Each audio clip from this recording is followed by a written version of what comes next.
Good morning students. आज हम remaining chapter जो क्लास 3 का हमारा ईवीएस का चैप्टर रह गया था, आज मैं आपको वो बेटा पढ़ाने जा रही हूँ।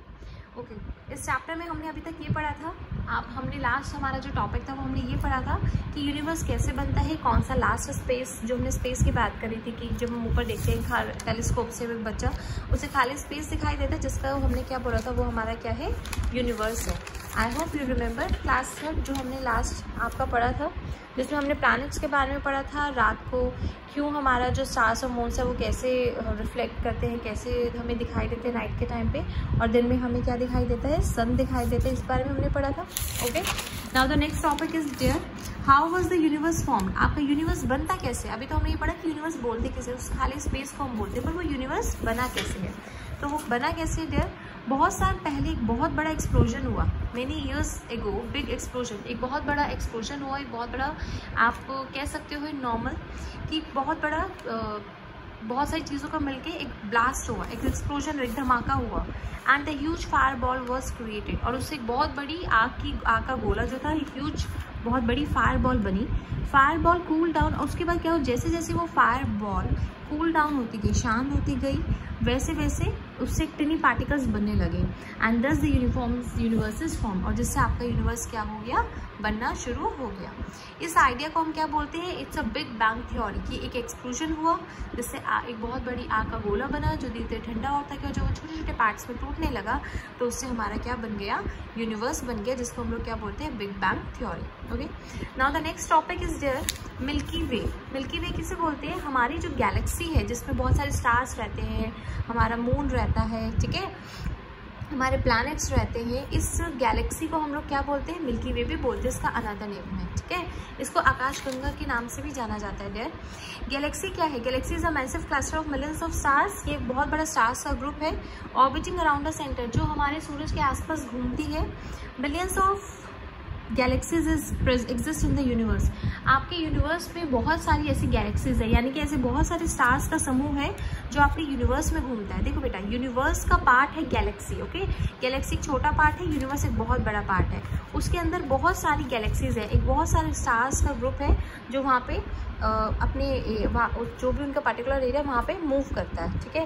तो वो बोलते हैं बहुत सारे स्टार्स हैं जो आपके मिल्की वे से बिलोंग करते हैं, मिल्की वे से यानी कि आपकी गैलेक्सी से बिलोंग करते हैं। बहुत सारी हेवनली बॉडीज़ है, हेवनली बॉडीज़ जैसे कि आपका सन है, मून है, स्टार्स है, प्लैनेट्स है, these all are the heavenly bodies. ये सब किससे बिलोंग करते हैं? आपकी गैलेक्सी से, आपके मिल्की वे से बिलोंग करते हैं, उनसे जुड़े हुए हैं। नेक्स्ट आता है आपका dear topic solar system. Okay, solar system क्या होता है? सोलर सिस्टम है जिसके अंदर आपके 8 प्लैनेट्स आते हैं, इवन आपकी जो अर्थ है जिस पर आप लोग रह रहे हो वो भी आपके सोलर सिस्टम का एक प्लैनेट है, ठीक है। सोलर सिस्टम के अंदर बहुत सारे प्लैनेट्स आते हैं, और वी कैन से उसमें आपके 8 प्लैनेट्स आते हैं, ठीक है। उसके अलावा आपके सोलर सिस्टम में सन आता है, ठीक है, सन हमें पता है ना, सबसे बड़ा हमारा सोर्स ऑफ एनर्जी है, जिससे हमें हीट एंड लाइट मिलती है। उसके चारों तरफ हमारे प्लैनेट्स घूमते हैं, रात को आप मून देखते हो, मून भी वहाँ पे होता है, सैटेलाइट भी होता है, ठीक है।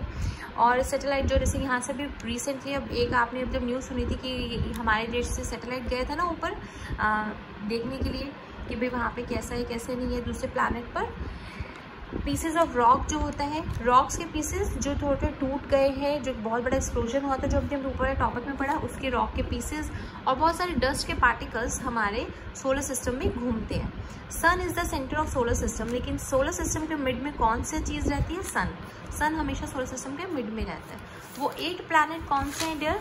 मरकरी, या आपने मेरे साथ साथ याद करने हैं, मरकरी, वीनस, अर्थ जिस पर आप लोग रहते हो। अब देखो, अर्थ आपका 3rd नंबर का प्लैनेट है ना, इसीलिए आपको सन जो है वो बड़ा नज़र आता है। अगर सन अगर अर्थ आपका यहाँ पे होता है 8th प्लैनेट पे तो आपको दूर नज़र आता, लेकिन 3rd नंबर पे है तो बड़ा आता है। अब सोचो मरकरी पे कितना बड़ा सन दिखता होगा, है ना।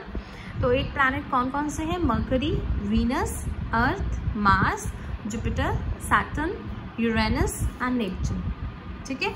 आई रिपीट, 8 प्लैनेट्स, मरकरी, ये आपने याद करने बेटा, आपकी वर्कशीट में मैम जब होमवर्क करने के लिए देगी तो you should remember these planets name.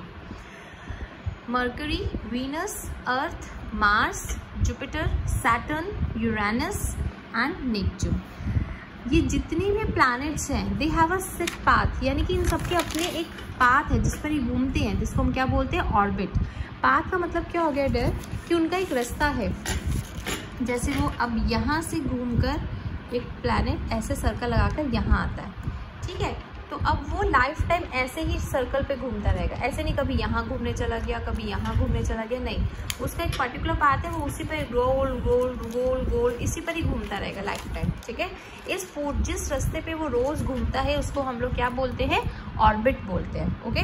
तो हर प्लैनेट का अपना एक रास्ता है, जैसे आपके घर का एक रास्ता है, आपके फ्रेंड के घर का अलग रास्ता है ना, तो सबके घर के रास्ते अलग अलग है।